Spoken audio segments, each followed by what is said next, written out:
What's up, everyone? Welcome back to another review, and this time we're taking a look at Wishmaster 2 Evil Never Dies, directed by Jack Shoulder. Let's waste no time, let's get right into it. When all said and done, I think Wishmaster 2 is a very, very inferior sequel to an already decent first movie. I didn't really care for Wishmaster 2 that much. I kind of consider this movie to be this movie to me is the tale of two worlds. Like, some of it is good, some of it sucks. And I'll do my best to illustrate what I liked and what I didn't like. So, things that I liked. Directing wise, I thought Jack Shoulder did a decent job. You know, Jack Shoulder is no stranger to the horror genre, having done Freddy's Revenge, having done Nightmare on Elm Street Part 2. So he's got some experience in the field. Do I think he's a good horror director? I think it depends. I think it all depends on how he adapts the material that he's adapting. For this particular movie, it ain't the world's greatest directing in terms of a horror movie, but at least it looks like a movie and not like a jumbled mess. So I'll give it that. From a visual presentation, it looks like a movie. It does have some suspense in certain scenes, then certain scenes it just doesn't have anything. And then there are certain scenes that it's trying to do dark comedy, and it just comes across as just very cringe and just like, what the hell am I watching?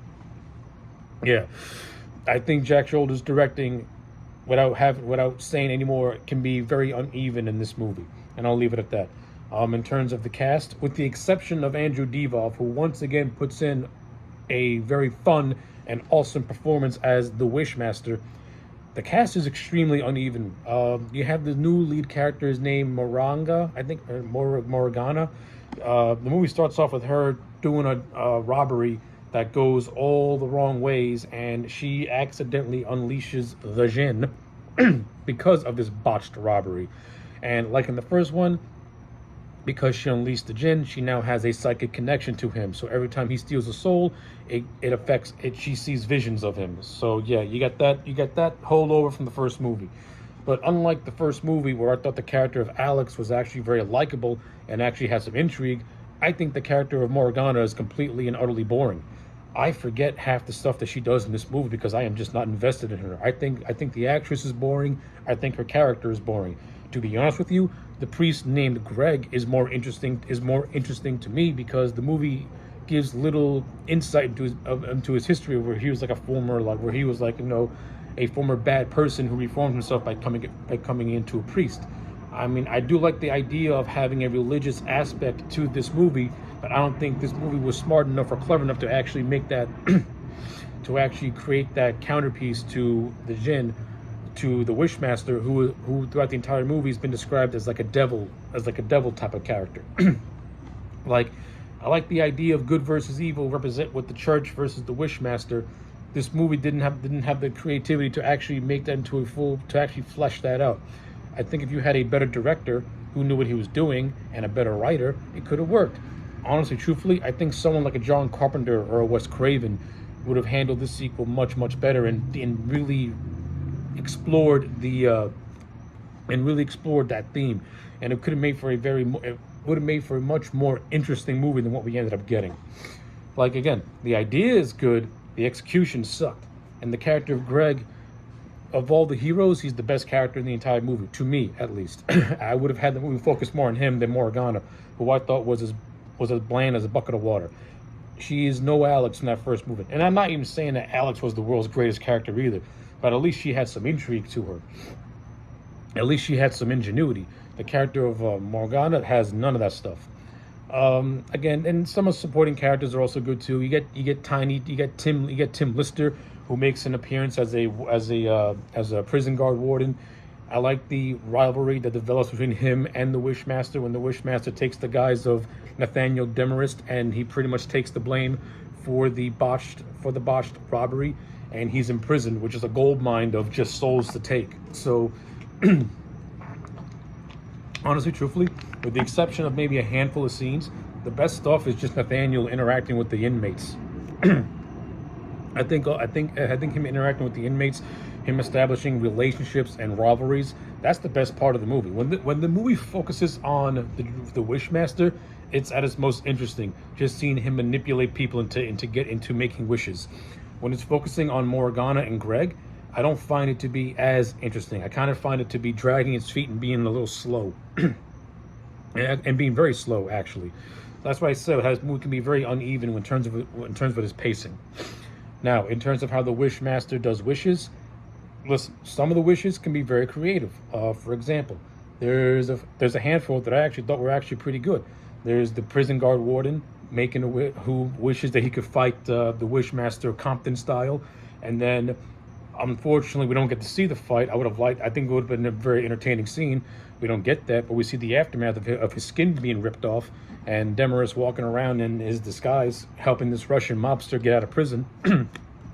Oh, by the way, I really like the idea of this Russian mobster of Oslip and the Wishmaster joining forces in a way. I thought that was actually a very good idea, and I kind of like the fact, that Oslip has this whole running thing of how he wants to have more wishes, but the Wishmaster's like, nah, dude, it's one per customer. I can't give you no more.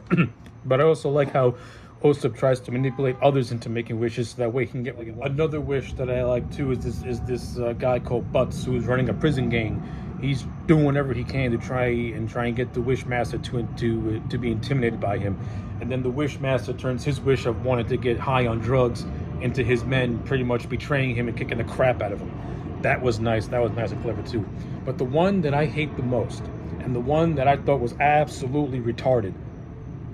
So the Wishmaster's having a conversation with this guy about his lawyer, and the guy wishes for his lawyer to fuck himself. This movie actually has a scene of the lawyer fucking himself.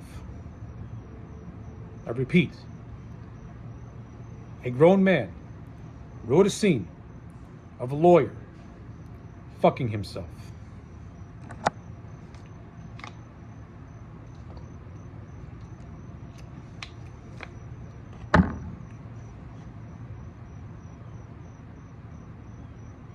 Why? That's all I'm going to say. Why? It's the worst wish in the entire movie. It's the worst scene of the entire movie. It's the most random and dumbest fucking thing I've ever seen in a movie.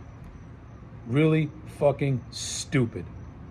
Of all the things to wish to happen to your lawyer, that's what you wish the most. And that's what this movie showed. I can't even laugh at it because it wasn't funny. It was just utterly stupid. It borderlined on scary movie level of parody. That's how dumb that shit was. And then you have the whole third act, which is riddled by terrible CGI. Now, kudos. Now, I'll say this: you got Bokeem Woodburn making an appearance in the third act of the movie as the manager of a casino after Osip gives him the idea to go to Las Vegas to claim souls. The Wishmaster is to claim souls. That's a cool idea. Seeing Bokeem Woodburn as a casino owner, he doesn't really do anything of merit, but he has a wish where he wants the chaos that's happening in his casino to go away because everyone keeps dropping dead all around him.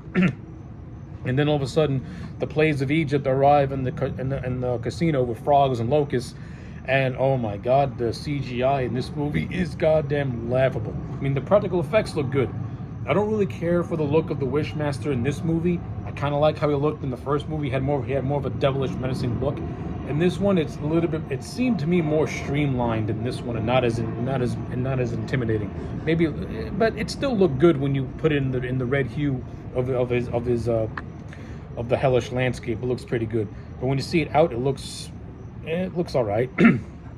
But yeah, the whole third act is weird. It's surrounded. It's just really weird. I do like the whole idea of Morgana and Greg being transported into the stone itself, and Greg being crucified. That was cool.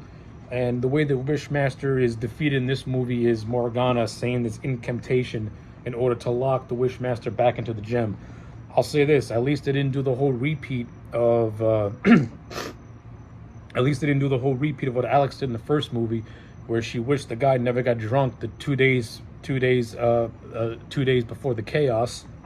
So at least there wasn't a repeat with that. The whole thing is now he's encased by magic words. Okay, whatever. But everything gets undone afterwards. Like, this movie doesn't have no stakes, because once the Wishmaster is defeated, all the souls he's collected are released and everyone basically is resurrected again. It's almost as if nothing ever happened. In the first movie, it was done very cleverly. In this one, it was just like done because the first movie did it. I didn't like it. Have stakes. Let the Wishmaster have his souls. Let the Wishmaster be imprisoned with all the souls with the souls he's collected without them reverting back to the people that they went that he took them from. Kind of undoes him as a threat, because once he's defeated, he can't keep anything that he takes. So it kind of makes him a weak ass villain. Those are my thoughts, and that's my thoughts on that. Yeah, so overall, I think Wishmaster 2 is just a 4 out of 10. It's a very, very weak sequel when compared to the first movie. It does have things that I like, but it has a lot of things that I didn't like. But as an overall, it's all right. I mean, the story is considerably weaker and more convoluted when compared to the first movie, and it tackles ideas that it just wasn't clever or smart enough to actually expand upon. But for what it is, hey, listen, you can throw it in there for 90 minutes to kill time, and that's about it. But only watch this movie if you want to continue on with the Wishmaster franchise. If you want to stop at that first movie, trust me, you ain't missing much with the second one. 4 out of 10 for Wishmaster 2. Let me know your thoughts in the comment sections down below. Like the video and subscribe, and I'll check you back next time for more.